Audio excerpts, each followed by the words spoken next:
right, everyone that's on the phone, it is now 10 o'clock. Out of respect for your time, we will start on time. You are off mute so that you can hear me. If you would do your best to minimize your background noise, that would be helpful. This presentation should take the PowerPoint maybe 20 minutes to a half hour, then we will have time for questions, and I would think there would be several. My name is Tom Reebach. I'm the HR Director in the Home Office of WIC. It is a period we call open enrollment for healthcare benefits, medical, dental, vision. Open enrollment started Monday, November 26th, and will run through Friday, December 7th. This is the first year that WIC will offer what is called a high deductible health plan coupled with a health savings account, an HSA. Prior to this, we've offered pretty traditional PPO health plans. Due to cost, claims impact, we have had to look very hard at plan designs. And the high deductible plan with an HSA is definitely a growing trend. It is a different approach, as you'll see, from the traditional PPO, because it doesn't use copays. It is, however, coupled with a health savings account, which is a way to put money aside for your health care expenses on a tax-free basis. And unlike the flexible spending account, what you'll see is once you establish this account, this is your account and your money, and it is portable, and it's much more flexible than the current flexible spending account. In 2019, we're going to offer two healthcare options, a traditional PPO and then the high deductible plan with the health savings account.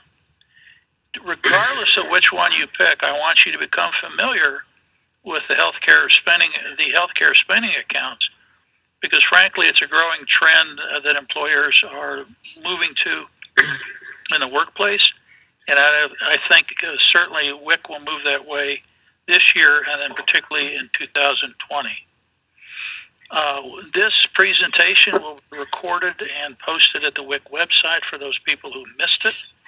And all of the documents that we reference and the plan summaries and other open enrollment documents will also be available to you at the WIC website. I'd like to introduce the presenter. Elizabeth Davidson is a senior account executive with Arthur Gallagher. Arthur Gallagher is our broker. And Elizabeth, I believe, is based in the office in Dallas and works with a team of Gallagher folks that help us find, select, and administer our health care, dental, and vision benefits. So with that, I'm going to turn it over to Elizabeth, and I believe she's going to mute all of your audios. And then at the end of the presentation, when she has completed, she'll unmute, and you'll be able to verbally ask questions. So with that, Elizabeth, I'm going to turn this over to you. Thanks, Tom. See if we can get everyone on mute here.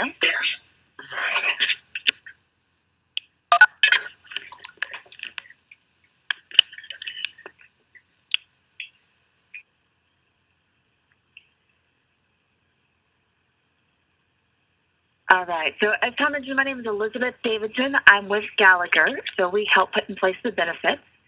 Want to make sure that we spend this time giving you the information you need about health savings accounts to make an informed decision during the open enrollment process.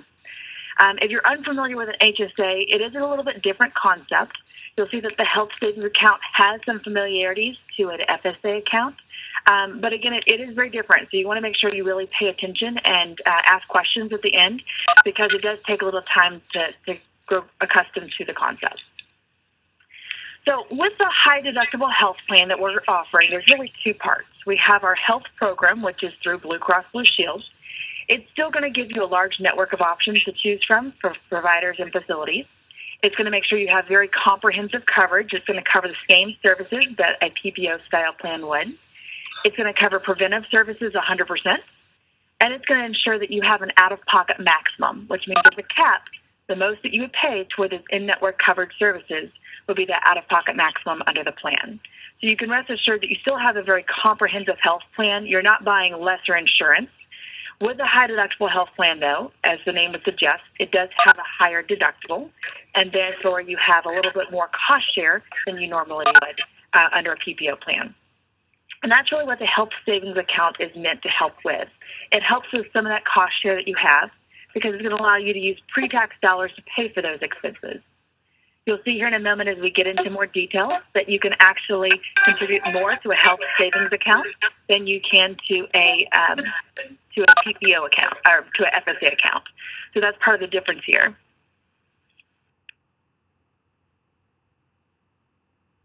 In addition to being able to contribute money to the health savings account to pay for current expenses, you can also use it to pay for future expenses. You'll see with the HSA account that the money rolls over from year to year, which means that it allows you to save money not only for now, but also into the future.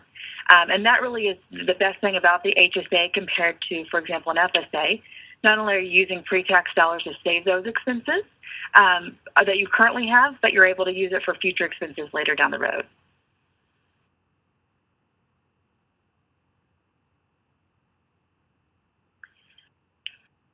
So as I mentioned with the HSA account, you'll see that the first part is our high deductible health plan. And with the high deductible health plan, you do have coverage for preventive care 100%. So that would be things like your annual physical, a well woman exam, PSA test for men, colonoscopies after a certain age, those type of services.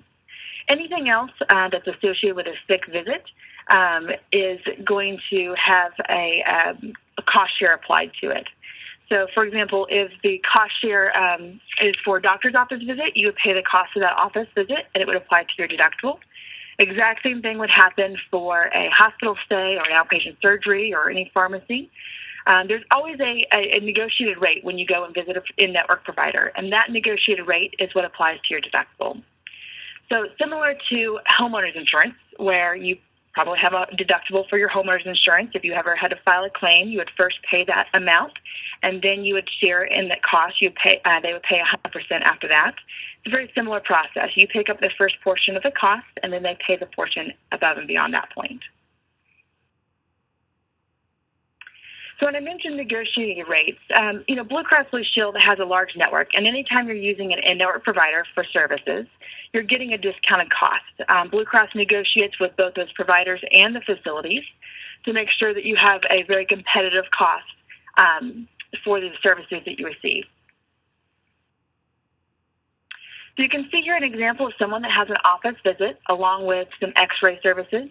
You can see that there is a submitted charge, which is what the provider sent to Blue Cross Blue Shield, and the eligible charges. So whenever you're on a high deductible health plan, instead of paying a copay when you visit the doctor's office or paying a co-insurance for those services, instead you're paying the cost. For example, here are the eligible charges of $167, which would account toward the deductible. And then if you met the deductible, that's when you start sharing in that cost with Blue Cross Blue Shield.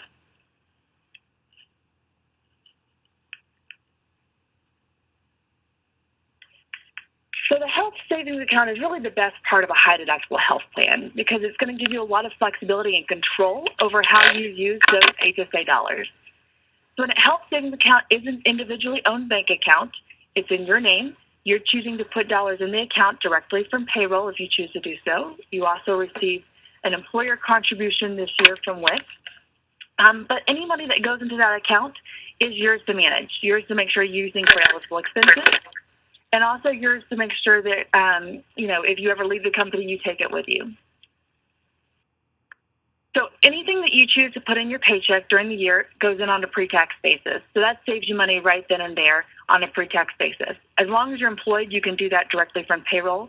If you were to ever leave the company and wanted to continue, let's say on COBRA under the plan, there's some after-tax contributions available to you as well. But for most of you, we won't need to get into that. Of course, we have the employer contribution from WIC that will apply. And then if you do currently have an HSA account, maybe you had it at another employer, you can also choose to transfer money into the account when you set up your account. So again, the whole purpose of this is allow you to not only have pre-tax dollars for current expenses, but for future years as well. So the funds do roll over from year to year. So anything that you don't use in 2019 becomes available in 2020 and in future years above and beyond that. It is a bank account, so there is some interest earned, not a lot, but there's some interest. And then there's the ability to actually invest some of those dollars later down the road as well.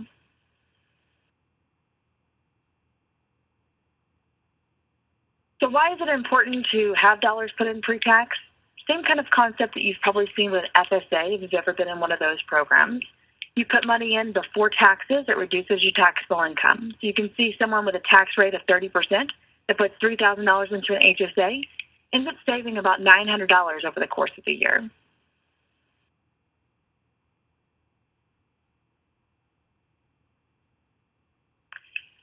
Most individuals will be able to take advantage of the health savings account. You have to be enrolled in the high deductible health plan, such as the one that WIC offers, to be enrolled in a health savings account and put dollars into that.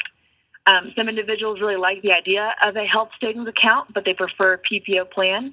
If you go with a traditional PPO plan, then you must be, you cannot contribute to a health savings account. So just keep that in mind that to contribute to a health savings account, it has to be a qualified plan. You can't be covered under a spouse's plan or any other non-qualified plan. So if you do have other coverage elsewhere, whether it's a spouse's plan, Medicare, or even TRICARE, something like that would prevent you from getting contributions to a health savings account. Doesn't prevent you from enrolling in the Blue Cross high deductible health plan, but it does make you ineligible for dollars into the savings account. So the IRS says that you can put up to a certain amount into a health savings account each and every year. So for 2019, that amount has been set at $3,500 if you have employee-only coverage. If you have a dependent enrolled, you can put up to $7,000 into the account. Now, those are maximum amounts. You don't have to put that amount in there. You can choose to put any amount that you want to into the account. If you happen to be over the age of 55, they allow you an additional contribution amount. And so you can see that amount would be, for example, $8,000 for a family, and so this is $7,000. And keep in mind that any employer contribution will be counted toward this IRS maximum as well. So if the employer is putting $500 into the account, you have family coverage, then your maximum will be $6,500 toward family coverage in 2019. Now, again, that's a maximum. Some individuals will find that they don't want to put that amount in. That's certainly fine. You choose during open enrollment how much you want to put into your HSA account each pay period, okay? And again, that's going to be based on what you expect to spend during the year. Unlike a flexible spending account, though, with a health savings account, you can increase or decrease your contribution during the year. So if you start putting, let's say, $25 each pay period in, and then you end up having an unexpected expense early on during the year and you need additional dollars in your HSA account, it's fine. You can increase the amount going into your account. Additionally, if you ever needed to put a lump sum contribution in, the IRS allows a lump sum contribution as long as it's for that tax year. You're fine to put that in any time that you want to during the year. The other thing to keep in mind as you're contributing money to the HSA account, the IRS sets a rule for when you can contribute it, but not when you can take it out. So again, if you, let's say you have a $1,000 expense in February, and you've only got $500 in your HSA. Well, because the expense happened after your account was open, you can always use that $500 that's in your HSA, and then you can wait until an additional $500 builds up into your account, and you can either pay yourself back if you've already paid that bill, or you can use those funds at that time to pay the doctor. So the limits are on what you can contribute to the account, not when it must be distributed.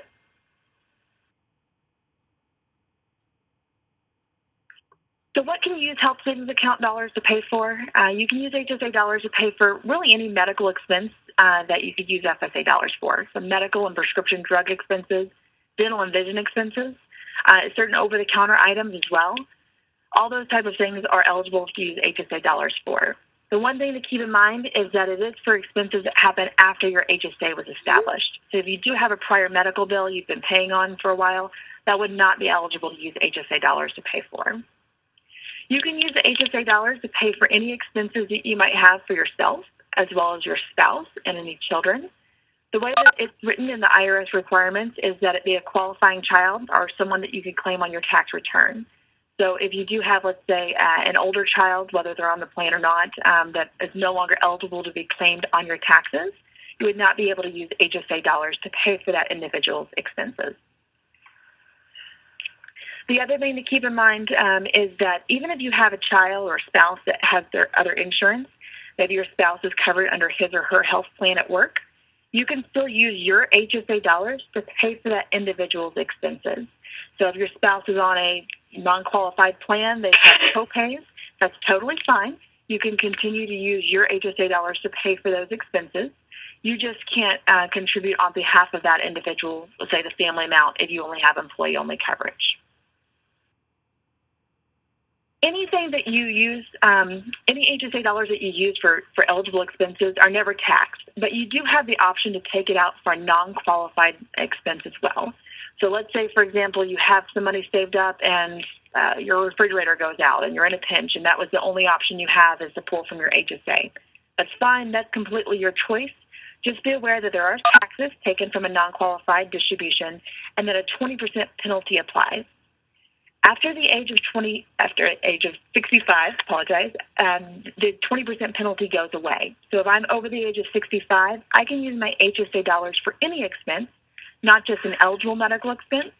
And while I would pay taxes on that, I would not end up paying any sort of penalty after age 65.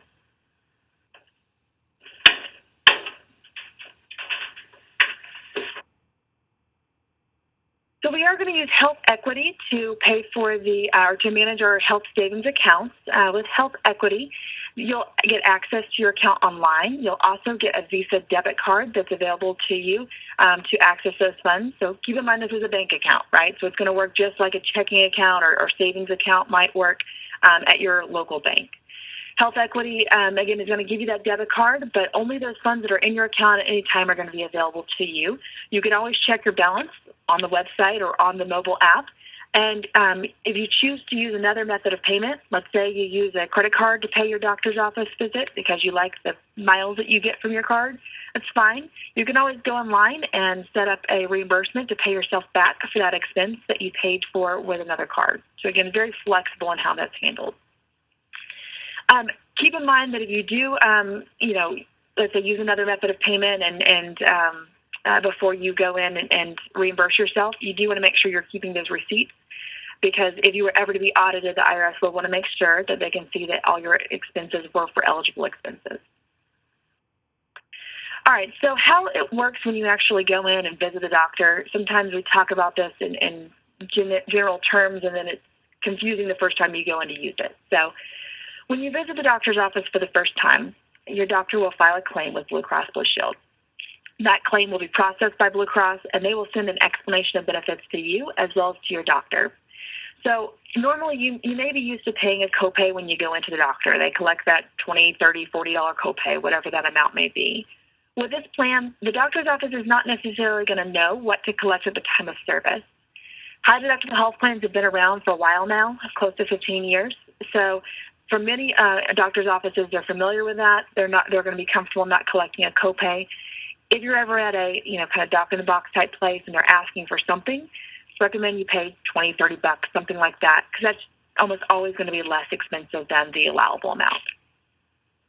Once you receive your explanation of benefits from Blue Cross, and your doctor receives that as well, both of you will then know what you're responsible for paying that provider. So your provider is going to invoice you at that time based on what that explanation of benefits shows. So you just always want to make sure that you're looking at the explanation of benefits either on the Blue Cross website or from the letter that you received before paying that bill to make sure everything matches. You can use your HSA funds to pay that. That's certainly your option to do.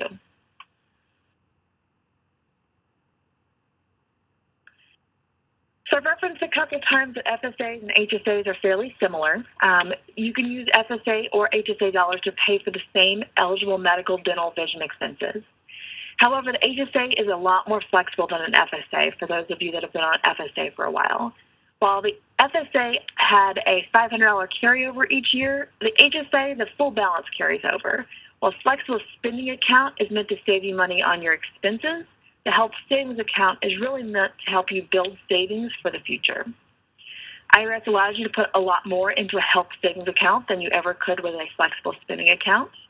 And the health savings account is yours to keep. So if you ever leave the company, you're taking that account with you, versus the FSA didn't have that flexibility.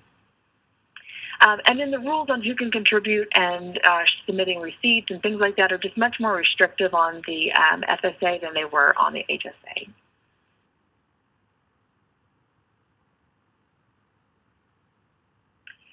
at this time, I'm going to unmute the lines. We'll take any questions that you might have. If you can please mute the lines on your end to make sure that if there's any background noise, it's limited for everyone. Any questions that we can answer for everyone? I have one about custody of a child. Yes. If I have 50-50 custody, but my husband gets her as a tax deduction in 2019, do I still get to use the HSA for her? That's a great question. The answer is yes. Because with that custody agreement aside, you would be able to claim her. That would be considered an eligible dependent. Okay, thank you.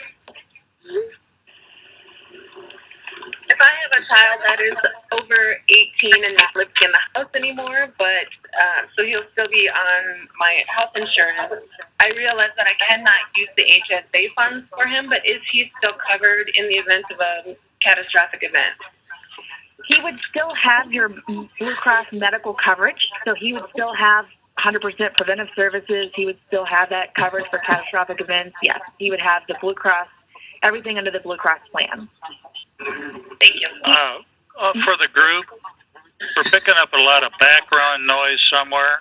So if you would check your background noise and mute if you can. One of the things I would like to point out, Elizabeth, and speak to this, I could make a lump sum contribution at any time in the year if I had an expected medical expense, maybe a surgery coming up. Is that correct? That is correct. At any point during the year, you can contribute a lump sum or increase your contribution. And I can also decrease my contribution anytime during the year? Absolutely. If you're putting money in and then something changes and you need to use that money elsewhere, you could decrease your contribution during the year. Questions from the group? Hey, Tom, this is Stephanie in Ontario. Melissa wasn't able to be on, but she had a question. She does not currently have our health insurance, but had been contributing to the FSA.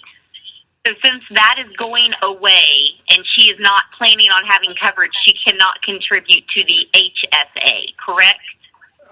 Elizabeth, please address that. I think I know the answer. That is correct. Unfortunately, because she's not on the high deductible health plan for WIC, she will not be eligible to contribute to a health savings account. Okay, so if you go with the second plan that WIC's offering, the PPO 5000, you are also not eligible to contribute to the HSA? That's correct. The IRS has specific rules on how the plan has to be structured, and because that plan pays first dollar copays, it is not eligible. So you would not be able to do an HSA account if you enroll in the PPO 5000. And we are totally doing away with the FSA, so you're not eligible to put any pre-tax dollars back for that plan. That's correct. Let me also throw a general statement out. Anyone who has questions after the presentation, I would like you to send me those in an email. And when we answer those, we will distribute the answer to the group. Other questions? Regarding the adult children again, so if I have my son covered under the health insurance policy, is he's still able to set up an HSA, but is that not also going to get him his own insurance policy? So he will be covered under the Blue Cross medical plan in that case because you're covering him. He would be eligible to open up a health savings account at his own, let's say his own bank or wherever he wanted to do so, and could contribute dollars because he's under a qualified high deductible health plan, assuming he meets all the other rules. He's not covered elsewhere, everything like that.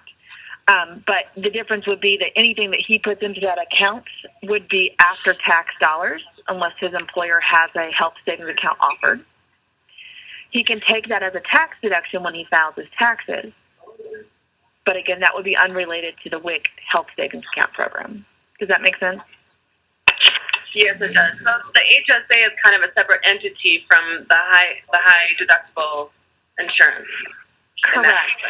WIC is basically working with HealthEquity to help set up the accounts and just to make it, for payroll purposes, very smooth.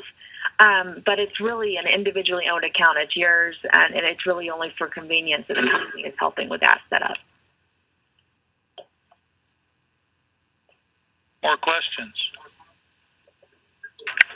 Yeah, Steve Reno.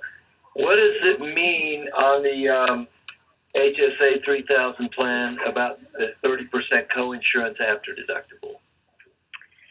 So if you were to have, let's say, a $10,000 surgery, the first $3,000 you would pay because that will be the deductible amount. And then the remaining $7,000 you would share in the cost. You would pay 30%, Blue Cross pays 70%. So that's what that 30% coinsurance means. Up to your out-of-pocket.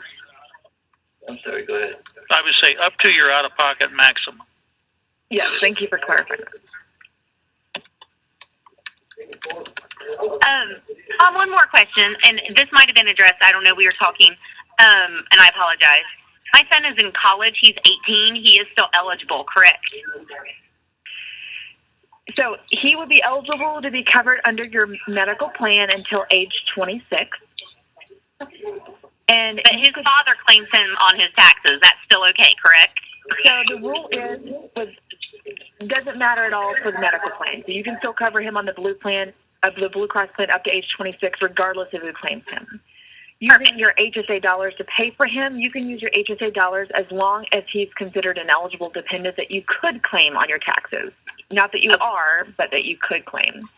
I could. He just gets that one. I get the other one. Yeah. So, and that's fine. So you can use HSA dollars for him, even though you're not actually claiming him.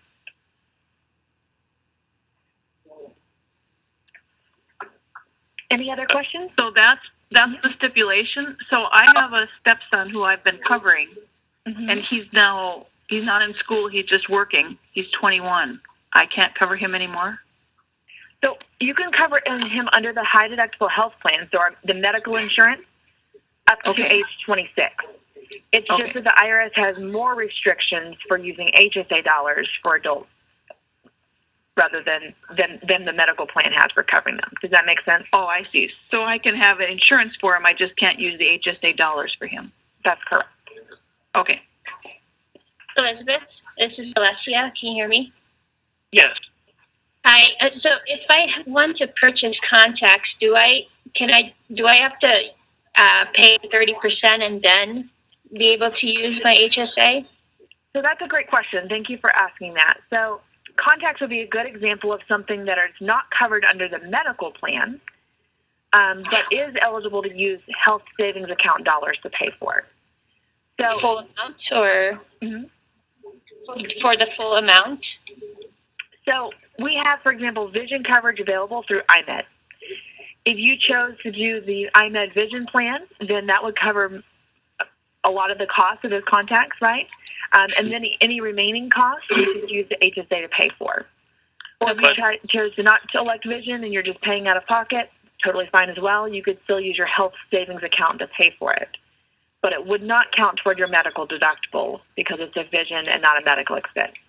So there's some things you can use health savings account dollars to pay for that the medical plan is still not going to cover. Okay.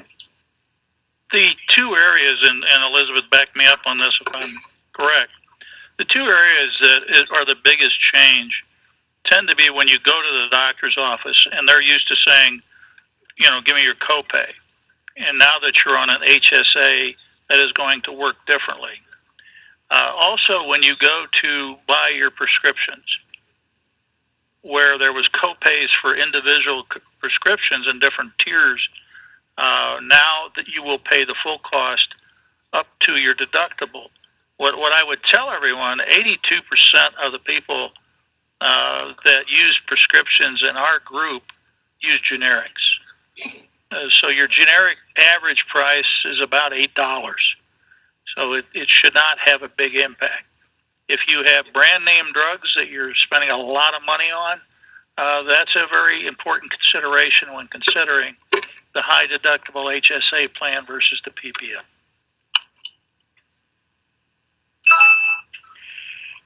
And as you guys make these decisions, it may be worthwhile to log on to the Blue Cross website if you've been on the plan previously or whatever your current insurance is, and look at some of the prior claims that you've had, both medical and pharmacy, and see what the eligible charges were, right? see how much Blue Cross paid and see how much you paid, to start getting an idea of what the cost would have been and how it would have been paid differently on that high deductible health plan. The other thing to re-emphasize is you're putting money aside for healthcare expenses on a pre-tax basis. And again, Elizabeth, correct me if I'm wrong. Those dollars you're spending in a PPO plan are not pre-tax. They're after tax. Correct? Correct. Tom, the HSA money that we are going to put aside, is that above and beyond the $200 and something I pay for my wife's monthly insurance fees? Yes. The employee contribution that you make is toward the premium so that Blue Cross Blue Shield provides this plan. Your HSA contribution is over and above that, but that contribution is your money. Now, let me explain the employee contributions. We were hit with a 21% increase in 2017, a proposed 22% increase in 2018 for 19. Our claims are very well running far ahead of premiums, so we've had to look at different plan designs. And the HSA offers us, I think, something that is affordable and offers the employees, I think, something that is advantageous in terms of savings for their share of for the deductibles. The premiums are based on 3 income levels, and this year, the employee contribution for the HSA, the first tier is based on 30% of the premium, second tier is 35% of the premium, and the third tier 40% of the premium. Listen to the HSA. We then just applied those company expenditures toward the HSA to the PPO 5000 plan.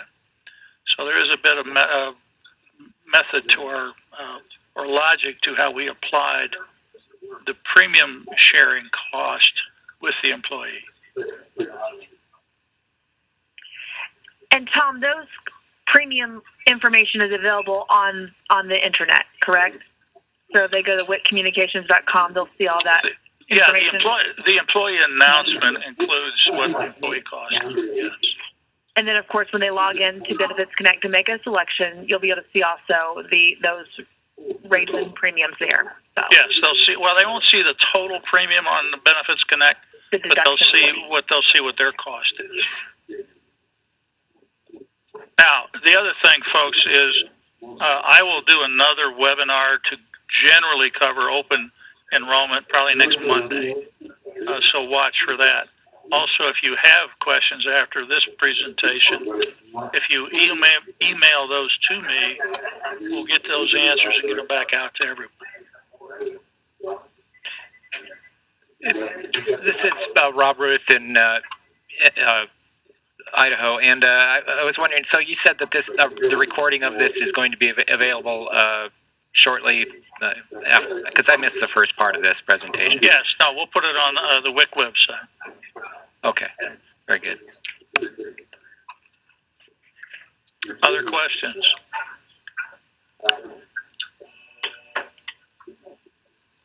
When will that be posted?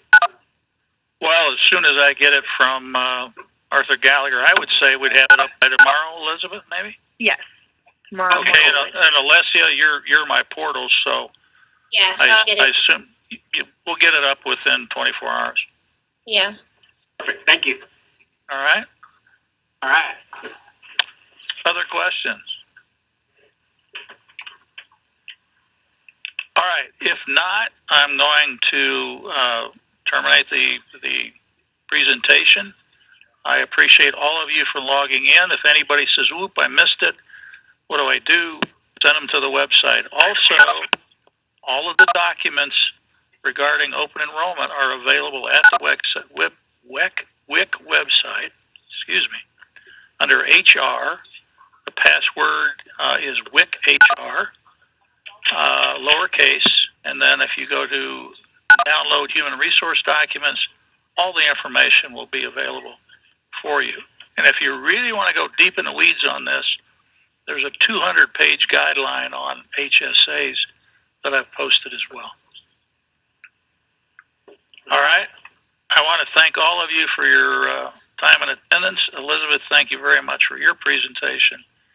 And with that, and I think, Elizabeth, you're the one that's going to have to shut it down. But thank you this morning, all. Sounds good. Thank Thanks so you. much. Bye.